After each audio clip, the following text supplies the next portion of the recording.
Assalamualaikum warahmatullahi wabarakatuh. Salam orasi kritis. Sebelum kita mulai, jangan lupa ngopi dulu.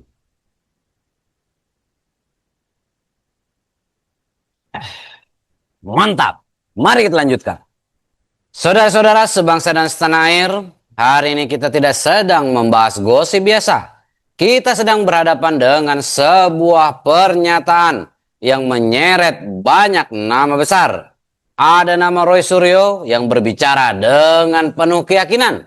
Ada nama Pak Yusuf Kalla yang disebut dalam pusaran tuduhan. Dan bukan hanya itu, muncul juga nama-nama lain seperti Puan Maharani, Agus Harimurti Yudhoyono, hingga Mahfud MD yang ikut terseret dalam narasi besar ini. Narasi tentang apa? Tentang dana miliaran, tentang tuduhan, tentang hoax, dan tentang sebuah klaim yang sangat berani. Ijazah 99,9% palsu. Saudara-saudara, ini bukan sekedar pernyataan, ini adalah panggung besar di mana fakta, opini, emosi, dan mungkin juga ilusi bercampur menjadi satu. Dan yang lebih menarik, dalam pernyataan itu sendiri disebutkan bahwa semua ini bisa jadi berasal dari artificial intelligence alias AI. Sebuah tuduhan yang bahkan sumbernya sendiri dipertanyakan. Maka sebelum kita terbawa arus, sebelum kita ikut percaya, atau bahkan ikut menyerang, mari kita lakukan satu hal sederhana. Yaitu apa? Kita dengarkan dulu secara utuh, tanpa potongan, tanpa emosi. Karena setelah ini, kita tidak akan sekedar menonton, kita akan membedahnya. Silakan menyaksikan.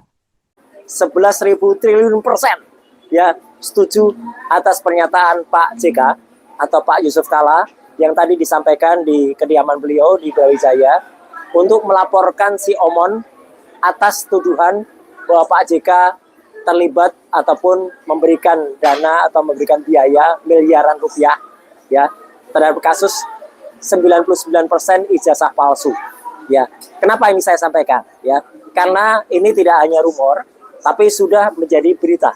Ya, jadi ini ada berita resmi yang saya lihat melalui salah satu media mainstream TV nasional, ya bahwa haram bagi Pak JK untuk kemudian melakukan itu. Jadi Pak JK membantah sudah terlibat dan mendanai saya. Jadi beliau mengatakan haram bagi saya untuk berbuat seperti itu. Baik, saudara-saudara, kita sudah mendengar langsung pernyataan dari Bung Roy. Lengkap, tanpa potongan, tanpa editan dramatis. Sekarang pertanyaannya sederhana, apakah ini kebenaran? Atau sekedar keyakinan yang terdengar meyakinkan? Karena di dalam pernyataan tadi ada satu hal yang langsung mencolok. Di satu sisi dikatakan ini adalah hasil AI. Di sisi lain diminta untuk dilaporkan, diproses, bahkan dikejar secara hukum.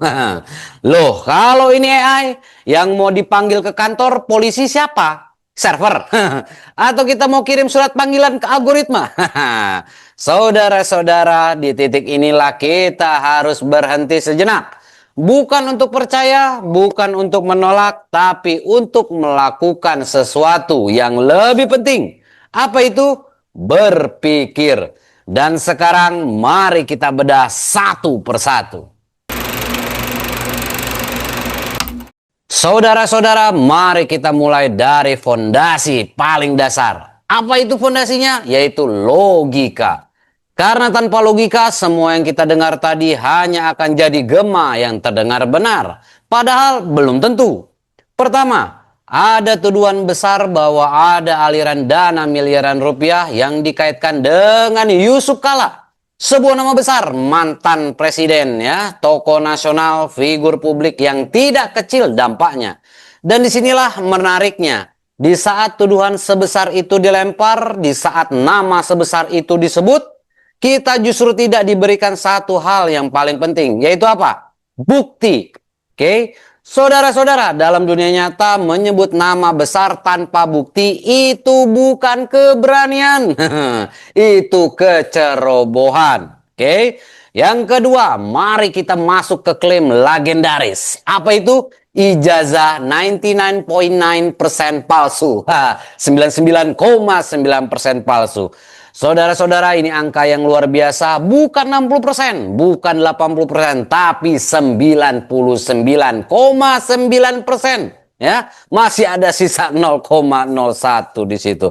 Artinya hampir pasti, hampir absolut, hampir seperti hukum. Kalau Anda jatuh dari motor, ya pasti nyentuh tanah. Tapi pertanyaannya, kalau sudah 99,9%, kenapa masih jadi bahan YouTube? Kalau sudah 99%, kenapa bukan langsung jadi putusan hukum?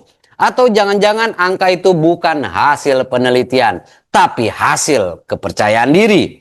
Kemudian yang ketiga, kita lihat bagaimana narasi dibangun.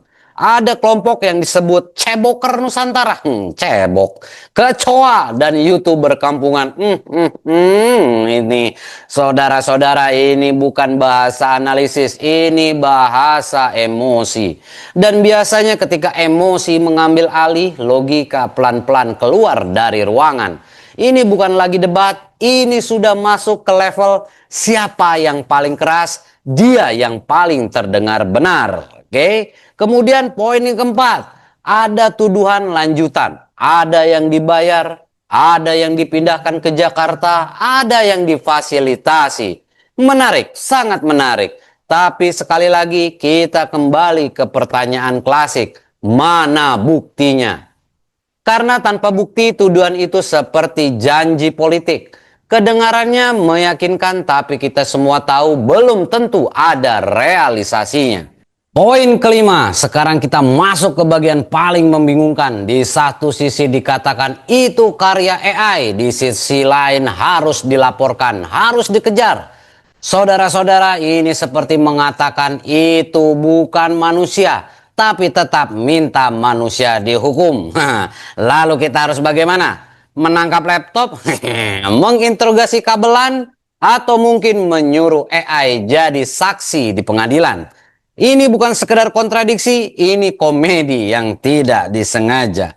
Poin keenam, nama-nama lain ikut disebut seperti Puan Maharani, Agus Harimurti Yudhoyono, dan Mahfud MD. Mereka ditempatkan sebagai pihak yang juga dirugikan dan berhak melapor. Ini strategi yang sangat klasik, semakin banyak nama besar disebut, semakin besar kesan bahwa isu ini penting. Padahal penting atau tidaknya sebuah isu tidak ditentukan oleh siapa yang disebut, tapi oleh apa yang bisa dibuktikan. Ketujuh, kita masuk ke pola besar. Ini bukan sekedar pernyataan, ini adalah narasi. Narasi dengan struktur yang sangat rapi, ada musuh, ada korban, ada pihak yang melawan. Dan tentu saja pihak yang berbicara diposisikan sebagai bagian dari yang benar. Saudara-saudara, ini bukan hal yang baru.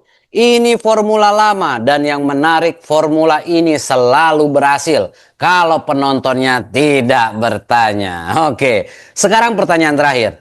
Apakah ini semua salah? Belum tentu. Apakah ini semua benar? Juga belum tentu. Yang jelas ini semua belum terbukti. Dan disinilah posisi kita, bukan sebagai pendukung, bukan sebagai penyerang, tapi sebagai orang yang masih mau berpikir. Karena satu hal yang harus kita ingat, kebenaran tidak butuh teriakan, kebenaran tidak butuh hinaan, dan kebenaran tidak pernah takut diuji. Yang takut diuji biasanya bukan kebenaran. Saudara-saudara, pada akhirnya ini bukan soal siapa yang berbicara, bukan soal Roy Suryo benar atau siapa yang salah, dan ini juga bukan sekedar soal Yusuf Kala. Disebut atau tidak disebut, ini soal yang jauh lebih besar. Apakah kita masih mau berpikir? Atau kita sudah terlalu nyaman percaya pada narasi yang paling keras suaranya? Saudara-saudara, kalau memang ada fitnah, buktikan dihukum. Kalau memang ada hoax, bongkar sampai ke akarnya. Dan kalau memang ada kebenaran, dia tidak akan lari. Dia tidak butuh dibela dengan emosi. Dia hanya butuh diuji. Di channel ini kami tidak berdiri di pihak siapapun, kami tidak membela nama, kami tidak menyerang orang. Kami hanya melakukan satu hal, yaitu apa? Menguji logika. Karena bagi kami orang bisa salah, tokoh bisa keliru, tapi logika tidak pernah berbohong. Maka siapapun Anda yang menonton hari ini jangan langsung percaya, jangan langsung menolak, tapi bertanyalah. Karena dari pertanyaan lahir pemahaman. Dan dari pemahaman lahir keberanian untuk melihat kebenaran apa adanya. Saya tutup dengan satu kalimat, orasi kritis tidak berpihak pada orang. Kami berpihak pada kebenaran yang berani diuji. Jika Anda setuju, jangan lupa subscribe, like, dan bagikan. Karena di zaman ini, berpikir kritis adalah bentuk perlawanan terakhir. Waalaikumsalam warahmatullahi wabarakatuh. Sampai jumpa di orasi berikutnya.